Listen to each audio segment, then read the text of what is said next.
One social worker helped develop a resource kit in a language that helps migrant workers who turned up in her hospital during the pandemic.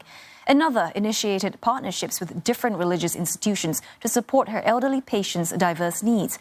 Well, these are just some of the achievements of two social workers who were recognized at this year's Outstanding Social Worker Award ceremony. Ms. Lim Boon Chee oversaw a team that developed the self-care kit in Bengali at Fong General Hospital. The kit contained information on self-care as well as various helplines. In a career spanning over 20 years, she has sought to improve the lives of the underprivileged, both locally and internationally. Now, Ms. Bridget Monica Das is being recognized for her dedication to improving the well-being of her elderly patients at Ren Ci Hospital. She came up with the idea of families and patients exchanging postcards when visiting was not allowed due to COVID-19. She and her colleagues partnered with various institutions, religious institutions like a mosque, church and Hindu society to support her patients' spiritual needs. Two others won the Promising Social Worker Award, including Ms. Leon Ko. She joined the sector in 2014 and a year later was a founding member of a network which aims to build up competencies for social work field educators. And she also co-developed a program to empower single mothers in Ang Mo Kio. And these moms went to become actively involved, reaching out to inspire others. Ms. Ko and the winners received their awards from President Halimah Yacob in a virtual ceremony. The pandemic has no doubt been a painful experience for many of us. While the battle is not over, I am confident that social workers and social service professionals will continue to light the way with your ideas, determination and hope for the sector. And we are joined now by one of the Outstanding Social Worker awardee, Lim Boon Chee. Now, she's the Principal Social Worker of Medical Social Services at Fong General Hospital. Well, Boon Chee, first up, congratulations on your award. As we've mentioned, you've been in this sector for, over 20 years now. Just share with our viewers, what is the driving force that keeps you passionate? I mean, was it a calling from a young age? Yes, I've always had the desire to help the weak and vulnerable. And in JC time, I joined Interact Club, where we make weekly visit to the disabled home, where we help with during the meal times and bring them out to the gardens for recreation.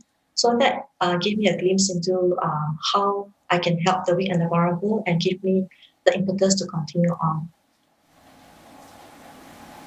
And we understand that earlier this year you developed COVID-19 response plans for the Fong General Hospital. Tell us more about that experience.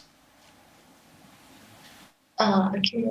The experience was because I have a previous experience of SARS. So during SARS period, we actually went into team segregation. So when Fong has to go into our pandemic plan, we also instituted the team segregation. So we are quite concerned about the infection control so that in team segregation can actually break any transmission. If any of our team is down, then the other team can continue so that there is business continuity. Also, looks like your experience with, infectious diseases started quite some time ago when you were involved in the pandemic preparedness plans for Children's Cancer Foundation during SARS. Now, in terms of challenges, how would you compare these two healthcare crises? Because during SARS period, I was actually in SGH. That time, SARS was quite a fast disease. Within 6 months, we'll finish and over with it. But for COVID-19, it is a long-drawn battle. We realize by now that we're still fighting the battle. It's not over yet. So the stress on the mental is actually quite high. During SARS period, I already experienced that it can actually be quite detrimental to the medical team and to the patients who have to undergo SARS during that time. So with COVID, because it's a long draw, it's going to be quite a big effect on those who are in the front line, even not in the front line, but in the public, because it will affect our lives and it will affect, it is affecting our lives, whether we are working from home or we're in the workplace. So this will be an effect that I will see will impact a lot on us. Boon Chee, you've been in the industry working as a social worker for 2 decades now. Tell us perhaps one of your most memorable experiences. I'm sure you've seen and experienced quite a lot. Okay. Actually, my most memorable and most stressful time is still during the SARS period. because it was during that time, it was quite an unknown disease. You don't know what we're facing. There's a lot of uncertainty. So what happened was that I have a patient who's elderly, whose children did not visit her because of the visitor restriction. So she was quite depressed that she even think of hurting herself. So we have to intervene and come in to let the children know how she's feeling. And that is when I realized the impact it has on patients. Even though they are not diagnosed with COVID, but because of so much fear and uncertainty, it actually caused a lot of anxiety and fear. And for the family, there's a lot of fear in visiting the patient hospital. So in a way, people shun hospital at that time. So that was actually had a lot of impact on me in my career as a social worker. Also, perhaps, you can share with us, having been in this sector for a while now, how do you think the role of a social worker is changing, and which are the areas that, can be improved? I would say that now the problems are a bit more complex. In the past, we do not have certain issues like cyberbullying. Because of technology, it has actually brought us a bit of other challenges that we do not have in the past.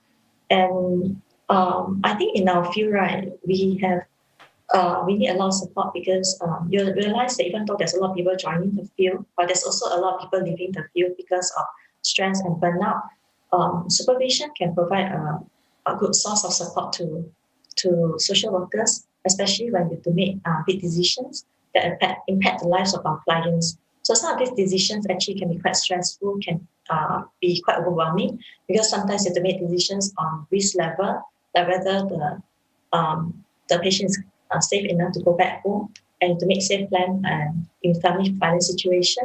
For elderly, you have to ensure that whether they're also safe to go back to the home, because sometimes there's elderly abuse or there are certain other family situations that make it unsafe for them to go home.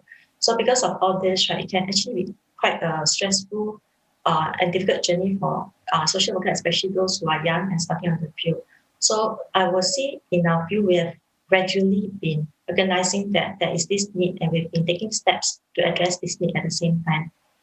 So I look forward to more initiatives, especially from SSW. We are actually doing something about this. Okay, well, thank you so much for sharing all that with us this evening. Congratulations once again. Outstanding social worker awardee Lim Boon Chee.